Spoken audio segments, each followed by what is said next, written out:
नमस्कार। आइए दोस्तों सुनते हैं रीता कुमारी जी की लिखी कहानी मन के बंधन। ऑफिस का काम समाप्त कर माधवी उठी तो बाहर अंधेरा पसरने लगा था। जब से वर्क फ्रॉम होम हुआ था, घर से निकलना नहीं के बराबर हो गया था। फोन करते ही सब सामान घर पर आ जाता। वह उठकर एक कप कॉफी बना लाई और देर तक बैठी उसे पीती रही। कॉफी समाप्त कर उसने रात के लिए 2 पराठे सेक कर कैसरोल में डाल दिया। जब पूरी तरह लॉकडाउन लगा था तभी उसने अपनी मेड कमला को आने से मना कर दिया था। उसके बाद से न कभी कमला आई और न उसने ही कभी उसे बुलाया। आसपास के फ्लैट में मेड आने लगी थी। वर्क फ्रॉम होम हो जाने से उसे इतना फायदा तो हो ही गया था कि उसे घर के कामों के लिए अच्छा खासा टाइम मिल जाता था। वैसे भी वह अकेले रहती थी। खाली समय में वह बैठे बैठे बोर हो जाती थी या फिर अतीत की जातियां और प्रवंचना उसकी आत्मा को लहूलुहान किए रहता, जिससे वह अपने आप को ज्यादातर काम में व्यस्त रखती। जब कभी ज्यादा मन घबराता वह नीचे उतरकर कैंपस में बने छोटे से पार्क में जा बैठती, जो कोरोना के दहशत के कारण सुनसान ही रहता था। एक दिन वह नीचे उतरी तो थोड़ी देर तक टहलने के बाद अपने नियत स्थान पर आ बैठी। तभी उसे लगा कोई है जिसकी नजरें उसका पीछा कर रही हैं। यूं ही मुड़कर चारों तरफ नजरें दौड़ाई तो बल्ब की पीली रोशनी में उसे शीशम के पेड़ के पास एक पुरुष की आकृति नजर आई। कैंपस में अच्छी सुरक्षा व्यवस्था के बावजूद उसे भय की सिहरन सी महसूस हुई। हवा के झोंके के साथ डोलते पत्तों की सरसराहट के साथ बढ़ती घटती बल्ब की रोशनी अजीब से रहस्य का ताना बाना बुन रहे थे। रात के 10 बजने वाले थे। कैंपस में उसी की तरह कुछ लोग जो इधर उधर नजर आ रहे थे, वे भी अपने अपने घरों में सिमटने लगे थे। एक घनी नीरवता चारों तरफ पसरने लगी थी। वह उठकर तेजी से अपने कदम बढ़ाते लिफ्ट की तरफ बढ़ गई। जब ऊपर अपने फ्लैट में आ गई तो एक बार बालकनी से झांक कर देखने से अपने को रोक नहीं पाई। अभी भी वह आकृति वहीं खड़ी नजर आई। शायद वह भी उसकी तरह ही अकेला और बेजार था। अभी तक तो उस पार्क में वह अपने आप को अकेला ही पाती थी, पर दूसरे दिन से वह व्यक्ति भी वहां नजर आने लगा। उसी की तरह वह भी 1-2 घंटा बैठकर चला जाता। उस व्यक्ति के कारण उसे पहले की तरह एकांत का अनुभव नहीं होता। वहां बैठने का मजा ही किरकिरा हो गया था। फिर भी वह टहलते हुए आदतन वहीं आकर बैठ गई और अपनी हथेलियों से अपना चेहरा ढके अपनी खिन्नता को कम करने की कोशिश कर रही थी कि तभी किसी की आवाज ने उसे चौंका दिया। क्या बात है, आपकी तबीयत खराब है? सर उठाया तो उसकी बीमारी का कारण सशरीर उसके सामने पास वाले बेंच पर बैठा था। उसने उसकी बातें सुनकर भी जैसे अनसुनी कर दी और उठकर खड़ी हो गई। पर वह सर्वदर्शी संत की तरह उसकी अनकही बातों को भी जान रहा था। बड़ी ही ढिठाई से बोला, माधवी जी, आपको आदमी से एलर्जी है क्या? किसी की उपस्थिति मात्र से भन्ना जाती हैं। अब कोरोना की दुहाई मत दीजिएगा। मैं आपसे लगभग 20 फीट की दूरी पर हूं और मैंने मास्क भी लगा रखे हैं। मेरे बारे में तो आपने ढेर सारी जानकारियां जुटा रखी हैं। मेरा नाम भी जानते हैं आप।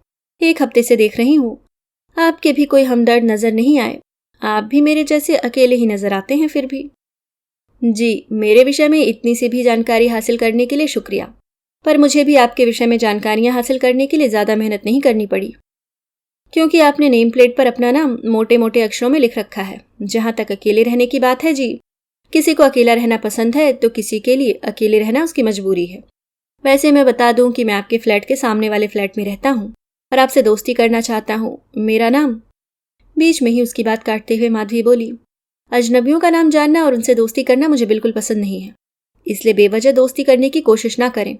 मैं किसी से सोच समझ कर ही दोस्ती करती हूँ। अच्छा जी, पर हर दोस्त पहले अजनबी ही होते हैं। बातें तो कीजिए, दोस्ती का क्या है, वो तो खुद ब खुद हो जाएगी। वह शोखी से बोला तो बहस करने के बदले वह वहां से उठकर चली आई थी, पर घर आकर भी उसे चैन कहाँ था। पार्क में उस आदमी की कौतूहल और आत्मीयता से भरी बातों ने राख में दबे चिंगारी को जैसे हवा दे दिया। उसके निश्चल ढंग से किए गए सवालों से बरसों पुराना कोई इतिहास मन पर दस्तक देने लगा था। हेमंत, जिससे बिछड़कर उसकी जिंदगी कैसी सुनसान और वीरान हो गई। जैसे कृष्ण से बिछड़कर कभी दूर विरह में राधा ने काटी होगी अपनी जिंदगी, वैसे ही घुट घुट कर वह अपनी जिंदगी अब तक जी रही थी। अपने पड़ोस में रहने वाले हेमंत से बचपन से ही उसकी दोस्ती थी, जो धीरे धीरे प्यार में बदल गया था। दोनों के कम उम्र के उस प्यार का एहसास इतना गहरा था कि दोनों एक दूसरे के बिना जीने की कल्पना नहीं कर पाते थे। उन्हीं दिनों हेमंत का IIT में सिलेक्शन हो गया था। दोनों काफी खुश थे। तभी हेमंत के पापा का ट्रांसफर पटना से दिल्ली हो गया। दोनों पर जैसे गाज गिरी मिलने का कोई उपाय नजर नहीं आया तो पटना छोड़ते समय हेमंत ने वादा किया था कि जब तक उसकी पढ़ाई पूरी नहीं हो जाती वह इंतजार करे। पढ़ाई पूरी कर वह उसका हाथ मांगने जरूर आएगा। पर माधवी की माँ को एक विजातीय लड़के से उसकी दोस्ती बिल्कुल पसंद नहीं थी, इसलिए उन्होंने उन दोनों के फोन पर भी बात करने से पूरी तरह रोक लगा दिया था, जिससे दोनों के बीच बातों का सिलसिला ही टूट गया। पर उसे पूरा विश्वास था कि हेमंत एक दिन उसे जरूर वापस लेने आएगा। पूरे 4 वर्ष गुजर जाने के बाद भी हेमंत एक बार भी वापस नहीं आया था। हाँ, इस दौरान अधीर का उसके घर आना जाना जरूर बढ़ गया था। वह भी माधवी के पापा देवदत्त बाबू की तरह मार्बल का व्यापार करता था। धीरे धीरे देवदत्त बाबू अधीर को बहुत पसंद करने लगे थे। अक्सर कहते, आजकल कहाँ ऐसा देवता समान आदमी मिलता है, जितना यह सुदर्शन है उतना ही सुशील भी। बड़ों का मान सम्मान करना और दूसरों की मदद करना तो कोई इससे सीखे। ऐसे लड़कों से ही तो घर परिवार में सुख शांति और समृद्धि आती है। नजदीकी रिश्तों में भी हमेशा दृढ़ता और निर्ममता बनी रहती है। अपनी बेटी के लिए उन्हें ऐसे ही सर्वगुण संपन्न लड़के की तलाश थी। जब एक दिन अधीर के घर वालों ने खुद ही आकर माधवी का हाथ मांगा तो उसके सीधे साधे पापा ने इसे अपना सौभाग्य समझा, उन्हें शादी का वचन दे दिया। माधवी चाहकर भी अधीर से शादी करने से मना नहीं कर पाई, क्योंकि पल पल हेमंत का इंतजार करती माधवी को तब तक न हेमंत का कोई संदेशा मिला था न वह खुद आया था। उन दिनों अधीर का मूल स्वभाव उसकी लच्छेदार बातों के बीच जाने कहाँ छिप गया था। तब उन्हें लगता था कि वह दुनिया का सबसे भाग्यशाली पिता है जिसे इतना अच्छा सूरत और सीरत वाला दामाद मिला है। पर जल्द ही अधीर पर पड़ा आवरण उतरने लगा और उसका असली रूप सबके सामने आने लगा। वह क्रोधी और दम्भी तो था ही। देवदत्त बाबू के बिजनेस में घुसा तो उनका विश्वास पात्र बन लाखों का चूना लगा दिया। इस बात से देवदत्त बाबू के साथ साथ माधवी को भी गहरा आघात लगा।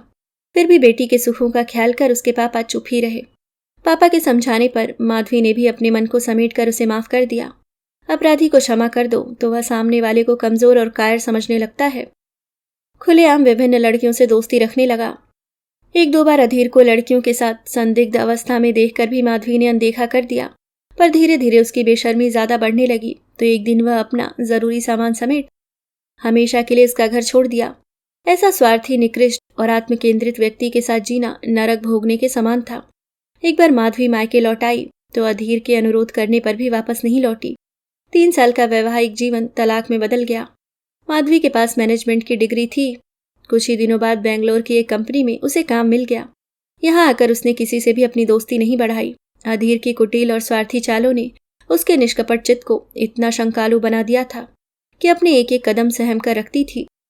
उसे लगता नियति ने उसके जीवन में सच्चा प्रेम लिखा ही नहीं था, प्रेम में हमेशा प्रवंचना ही लिखा था। अब इस लड़के की बातों ने उसे परेशान कर रखा था। जरूर यह किसी न किसी तरह उसे जानता पहचानता है, इसलिए अपने मास्क में अपनी पहचान छुपाए उसे परेशान कर रहा है।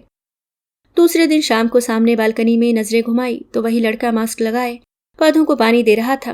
वह अपने फ्लैट से निकलकर अपने नियत स्थान पर आ बैठी। थोड़ी देर बाद ही उसके पीछे से आवाज आई, क्या बात है, किस सोच में डूबी हो? आज तो शाम ढलने के पहले ही आ गई हो। ओह, लगता है मेरी याद सता रही थी। कोई बात नहीं, तुमने याद किया और मैं भागा चला आया। इसे कहते हैं दिल का दिल से रिश्ता। मान न मान मैं तेरा मेहमान, अभी तक मैंने आपका नाम तक नहीं पूछा और आप हैं कि तुम पर उतर आए हैं। साथ ही प्यार की पेंगे भी उड़ाने लगे। अरे मैडम, प्यार का नाम से क्या लेना देना। चुपचाप अपना मास्क हटाइए, देखूं तो आप हमारे हैं कौन। माधवी भी तुक बैठाते हुए बोली। कुछ देर तक वह आंखें झपकाते खड़ा रहा, फिर हंसते हुए बोला, कोरोना काल में ऐसे मास्क हटाने की बात ना कहें मैडम जी, पुलिस पकड़ लेगी। फिर जाने क्या सोचकर अपना मास्क हटा दिया। अब एक जाना पहचाना अजीज चेहरा उसके सामने था। हेमंत, तुम हेमंत हो ना? आश्चर्य और खुशी से वह बच्चों से किलक उठी। खैरियत है कि तुम्हें अब तक मेरा नाम याद है। तुम्हारा नाम कैसे भूल सकती हूँ, तुम वही हो जो कभी आने का वादा कर मुकर गए। याददाश्त तो तुम्हारी बहुत अच्छी है, पर जल्दबाजी में तुम्हारी कोई सानी नहीं। चटमंगनी पट ब्याह कर लिया और मेरे विषय में पता करने की कोशिश तक नहीं की। पता उसकी करते हैं जिसका कोई अता पता हो। तर्क अच्छा देती हो, पर तुम अच्छे से जानती थी कि मेरे दिल्ली आने के बाद से मेरे फोन पर पाबंदियां लग गई थीं, इसलिए चाहकर भी मैं तुमसे बातें नहीं कर पा रहा था। पर तुम्हें भुला देना मेरे वश में नहीं था। अपने जीवन की हर खुशी और गम में मैंने सबसे पहले तुम्हें ही याद किया। कल्पना में ही सही, पर दिल की सारी बातें पहले तुमसे ही कहता, जैसे तुम मेरे आसपास ही हो। शायद यह मन का बंधन था जिसकी डोर तुमसे बंधी थी। सोचा था नौकरी मिलते ही तुम्हारे पास पहुंचकर तुम्हें सरप्राइज कर दूंगा। जैसे ही मैं इंजीनियरिंग की पढ़ाई पूरी कर जॉब में आया, सबसे पहले तुम्हें ढूंढते हुए पटना गया। पर नियति का खेल देखो, सरप्राइज देने गया था पर वहां एक दूसरा सरप्राइज मेरी प्रतीक्षा कर रहा था। मेरे सारे सपनों पर झाड़ू फिरा, तुम अधीर की हो चुकी थी। इस समाचार से ऐसी व्याकुलता का अनुभव हुआ जैसे मेरी चेतना ही विलुप्त हो गई। किसी तरह मैं घर लौटा। तुम्हारी जगह मैं किसी और को नहीं दे सकता था, इसलिए मैंने शादी न करने का फैसला कर लिया, जिस फैसले को आज तक कोई नहीं बदल सका। बेंगलोर में ही इसरो में साइंटिस्ट के पोस्ट पर ज्वाइन कर लिया। फिर मैंने अपने आप को रिसर्च के कामों में झोंक दिया। तुम्हारा मोहक एहसास ही अब मेरे जीने का एकमात्र सहारा था। कभी कभी आंटी का फोन कर तुम्हारा हालचाल पूछ लेता, पर उन्हें मना कर दिया था कि तुम्हें मेरे विषय में न बताएं। तभी एक दिन आंटी ने तुम्हारी शादी टूटने की बात बताई और साथ में तुम्हें बेंगलोर में नौकरी मिलने की बात बताते हुए मुझसे बेंगलोर में तुम्हारे लिए एक फ्लैट ढूंढने की जिम्मेदारी भी सौंपी। जिस फ्लैट में तुम रह रही हो उसे मैंने ही किराए पर दिलवाया था, पर आंटी को तुम्हें बताने से मना कर दिया था। तुम्हारे यहाँ आने के कुछ ही दिनों बाद ही पूरे शहर में कोरोना के कारण लॉकडाउन हो गया, पर मैं तुम्हारा हालचाल उन्हें बताता रहता हूँ। इतनी बड़ी साजिश की तुम दोनों ने, माधवी तुनकते हुए बोली। तभी हल्की बारिश होने लगी थी। आकाश पूरी तरह काले बादलों से ढकने लगा था। हल्की बारिश का आनंद उठाती माधवी वहीं खड़ी भीगती रही। तभी अचानक बढ़कर हेमंत ने उसका हाथ थामा और तेजी से लिफ्ट की तरफ बढ़ गया। थोड़ी देर बाद ही दोनों माधवी के फ्लैट में थे। माधवी एक तौलिया हेमंत को थमा खुद भी अपने भीगे कपड़े बदलने वॉशरूम में चली गई थी।